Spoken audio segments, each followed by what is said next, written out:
Today, we're diving deep into the world of carbon dioxide, commonly known as CO2, and its impact on the United Kingdom. We'll be focusing on hard facts and figures to give you a comprehensive understanding of this critical issue.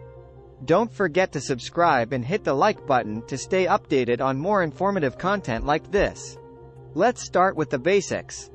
Carbon dioxide, CO2, is a colorless, odorless gas that plays a significant role in our planet's climate. It's a natural component of Earth's atmosphere, but human activities, such as burning fossil fuels and deforestation, has increased its levels. Here's the first fact. The United Kingdom is responsible for 1.3% of global CO2 emissions. In September 2022, the UK emitted over 305 million metric tons of CO2 annually. However, it's crucial to note that the UK has been taking significant steps to reduce its emissions. The UK has made impressive strides in transitioning to renewable energy sources. In 2020, renewable energy surpassed fossil fuels in the country's energy mix for the first time. Wind and solar power, in particular, have seen remarkable growth, reducing the carbon footprint significantly. Fact number 2. The UK has legally binding carbon reduction commitments. One of the most notable is the Climate Change Act, which aims to achieve net zero carbon emissions by 2050. This makes the UK one of the world leaders in setting ambitious climate targets.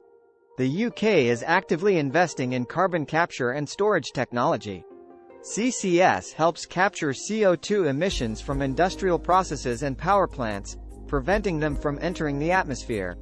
The UK government has supported several CCS projects to reduce emissions further.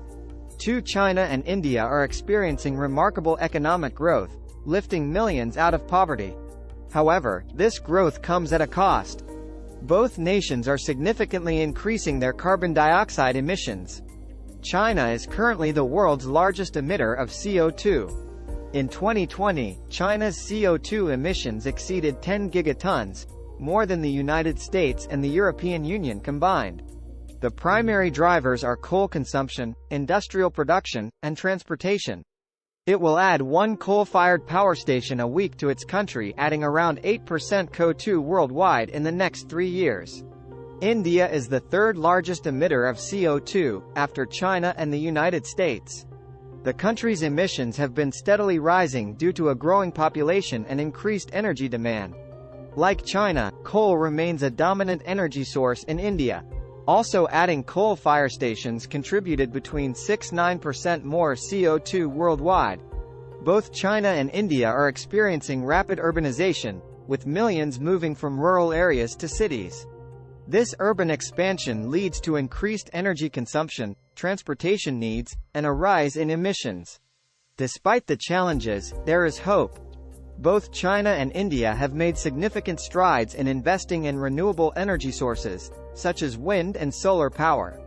They're also working on energy efficiency improvements and reforestation efforts.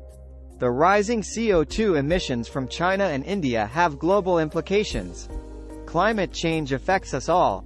Adding around 15% CO2 emissions in the next 3 years alone makes the UK almost obsolete in its mission to become net zero. Now for the geeky part.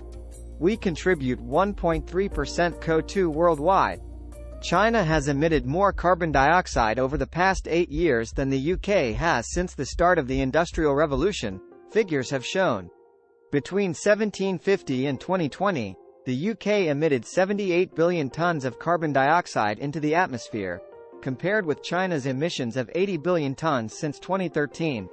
Then we have in order. United States, with 5,416 million tons of CO2. India, with 2,654 million tons of CO2. Russia, with 1,711 million tons of CO2. Japan, 1,162 million tons of CO2. Germany, 759 million tons of CO2. Iran, 720 million tons of CO2. South Korea, 659 million tons of CO2. Saudi Arabia, 621 million tons of CO2. Indonesia, 615 million tons of CO2. So the UK can make no difference at all. China will create more CO2 in the next 10 years than the UK will in 300. Weak minds want you to be upset and live in fear. Just deal with facts, not fear.